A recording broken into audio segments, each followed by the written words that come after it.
नमस्ते, मैं हूं संजय दीक्षित और आप देख रहे हैं दी जयपुर डायलॉग्स।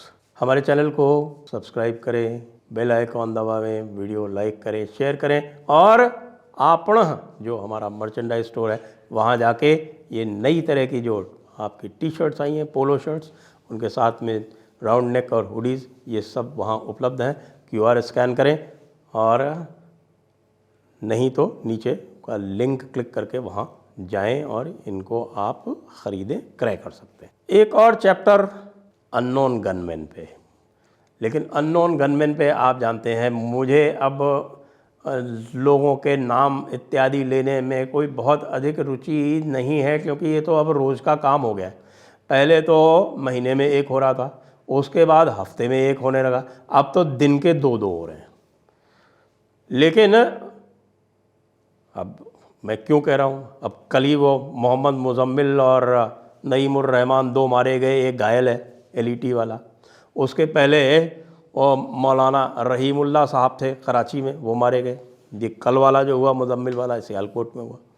उसके पहले आपके मुत्तहिदा काउंसिल के जो मोहम्मद उस्मान साहब थे, उनका बेटा मोहम्मद असगर जो है वो गायब हो गया, कहते हैं मार दिया गया।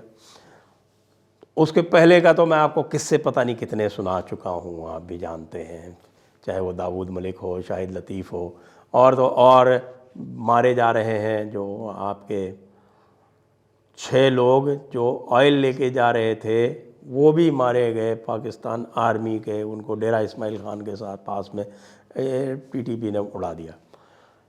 तो बात अब ये हो रही है कि भाई ये कौन कर रहा है। शुरू में हमारे खुद के लोग जो थे वो ये नहीं मान रहे थे कि भाई ये इसमें कोई हाथ भारत का हो सकता है। उनका ये मानना था कि जो ISI है वो अपने पुराने जो एसेट्स जो उसके लिए बेकार हो रहे हैं उसके ऊपर बोझ बन गए हैं, और उनके कारण उनको FATF के सामने भी नीचा देखना पड़ता है, जो उसके काबू में नहीं रहे हैं उनको वो समाप्त कर रहा है, धीरे धीरे उनको उड़ा रहा है, और उनका ये काम है इसलिए उड़ा रहा है। लेकिन अब मामला तो बहुत गंभीर हो गया है। जब तारिक जमील साहब जैसों के साहबजादे उड़ा दिए जाएं तब तो मामला अत्यंत गंभीर हो जाता है। पूरी मौलाना ब्रिगेड जो है वो बहुत इस समय सख्त नाराज़ है। वो ISI से ही नाराज़ हो रही है इन्हीं कारणों से, क्योंकि भारत वाले ये कह रहे थे। तो एक तीर से 2 निशाने लग गए कि लोग उड़ भी रहे थे, भाई मौलाना LET वाले, मसूद अजहर के भाई लोग, और ख़ास तौर से इनके ऊपर वो आपके सैयद सलाहुद्दीन का तो खाली वो बशीर अहमद पीर एक मारा गया था, और कहाँ नहीं। अभी ये जो आखिरी जो 3 है, कल सियालकोट में हुआ, उसके पहले कराची में हुआ, और उसके पहले ये जो मोहम्मद असगर है ये हुआ कहाँ, ये हुआ मुजफ्फराबाद में। शाहिद लतीफ़ को पता है आपको कि शाहिद लतीफ़ जो था वो इधर लाहौर में था, और ये आपके बाहौर में था जो दाऊद मलिक मारा गया, यानी खैबर पख्तूनख्वा में। ये कह रहे हैं जो NDS की बात कर रहे हैं ना, ये NDS जो है नेशनल डिफेंस सर्विस जो थी वो अफ़गानिस्तान की थी। तो इनका ये कहना है कि जो अफ़गानिस्तान की नेशनल इंटेलिजेंस चीफ था अमरुल्लाह सलेह, वो अमरुल्लाह सलेह वो आपकी अशरफ गनी की जो सरकार चलती थी, तो उस समय अशरफ गनी की सरकार में और भारत की सरकार में ताल्लुकात तो थे ही, यानी उनके जो संबंध थे बहुत निकट संबंध थे। और अमरुल्लाह सलेह जो था वो विशेष रूप से ISI के पूरी तरह से विरोध में था, और ISI ने अमरुल्लाह सलेह को मारने के लिए कम से कम आधा दर्जन गंभीर हमले किए, लेकिन अमरुल्लाह सलेह का कुछ नहीं बिगाड़ पाए। और अमरुल्लाह सलेह जो है वो आप ये जो पंजशीर वैली है, ये पंजशीर वैली जो कि आखिर तक तालिबान के कब्ज़े में नहीं आई थी, वो पंजशीर का रहने वाला, अब वो वहाँ से निकल के इस समय कहाँ है कोई नहीं जानता, लेकिन उसका जो ट्विटर अकाउंट है, X वाला जो अकाउंट है वो एक्टिव है, और उस पर वो लगातार बताता रहता है कि ये क्या हो रहा है। तो अब हामिद मीर जो कह रहा है, आपको ये भी बता दें कि हामिद मीर जो है ये वैसे तो बहुत बड़े जर्नलिस्ट माने जाते हैं, लेकिन वैसे ये आईएसआई के ग़ुलाम ही हैं। एक बार इन्होंने थोड़ा सा आईएसआई के विरुद्ध कुछ बोल दिया था तो इनकी नौकरी चली गई थी जियो टीवी से, और उसके बाद फिर इनको फ्रीलांस करना पड़ा था, यूट्यूब में आना पड़ा था, यूट्यूबर बनना पड़ा था हमारी तरह। वैसे आप लोगों को ये सबको पता है कि कुछ दिनों में ये जो 300 करोड़ वाली जो चैनल्स हैं वो हमारे जैसे यानी 5 रुपए में चलाए हुए जो यूट्यूब वाले चैनल हैं ना, उनसे पीछे आने वाली है। तो वो दिन भी अब अधिक दूर नहीं है। वो सब आप लोगों की कृपा से, जनता जनार्दनम। तो ये कह रहे हैं कि भाई भारत का जो रॉ था उसने एनडीएस के साथ मिलके, और चूँकि पाकिस्तान के कोने कोने में अफ़गान बैठे हुए हैं, और पाकिस्तान की जो स्थिति थी जिस समय पाकिस्तान ने तालिबान को मिलकर अमेरिका के साथ में एक्टिवेट किया, और वो 80 के दशक में किया। 80 के दशक में उन्होंने किस लिए किया? ज़ियाउल हक़ थे उस समय, क्योंकि ज़ियाउल हक़ का मानना था कि भाई ये हम यदि करेंगे तो हमको डॉलर मिलेंगे, डॉलर।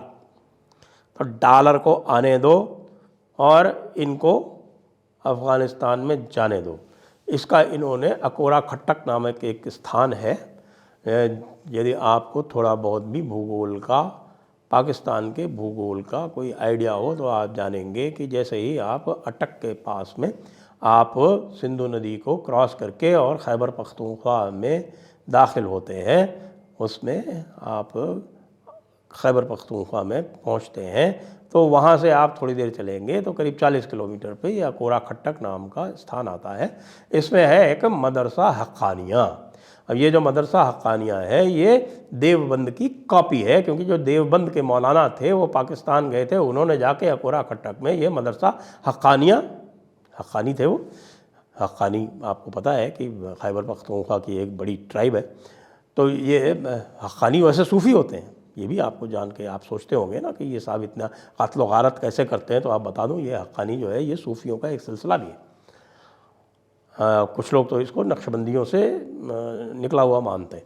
तो ये जो हक्कानी मदरसा हक्कानिया है, यहाँ से ये कार्यक्रम आरंभ हुआ, और मदरसा हक्कानिया की जो ब्रांचेस थी उनमें इनको ट्रेन किया गया और इनको ट्रेन करके छोड़ा गया अफ़गानिस्तान में, जिसको इन्होंने एक प्रकार से सोवियत संघ को वहाँ से निकलने पर विवश कर दिया, ऐसा कहते हैं। यद्यपि सोवियत संघ जो था वो अफ़गानिस्तान में बहुत अधिक समय तक रहकर अपना टाइम वेस्ट नहीं करना चाहता था, रिसोर्सेस अपने ख़राब नहीं करना चाहता था, रिसोर्सेज वेस्ट नहीं करना चाहता था, इसलिए वो वहाँ से निकल गया।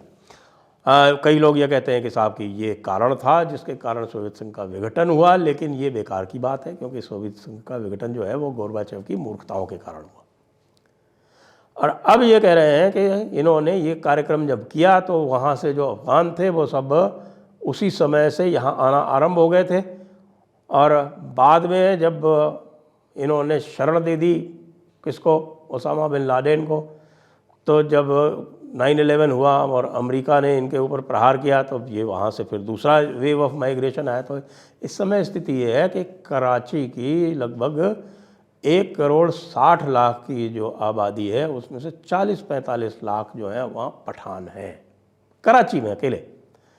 खैबर पख्तूनख्वा तो वैसे ही पूरा का पूरा पठानों का है। और इनकी जो करीब 25 करोड़ की जो आबादी बताते हैं उसमें से कोई 6-7 करोड़ पठान हैं, और इनमें से एनडीएस के माध्यम से रिक्रूटमेंट होके जो सेल बनाए गए वो आजकल इस कार्यक्रम को अंजाम दे रहे हैं, ऐसा कह रहा है हामिद मीर। तो भाई हामिद मीर साहब आपके मुंह में घी शक्कर, और अभी आपके जो है वो डेली के हिसाब से जा रहे हैं, अब कुछ दिनों में घंटों के हिसाब से जाएं, ऐसी हम कामना करते हैं। और इसी प्रकार से अननोन गनमैन जो हैं वो आपके पाकिस्तान पर पूरी तरह से राज करें। जय हिंद, जय भारत, वंदे मातरम।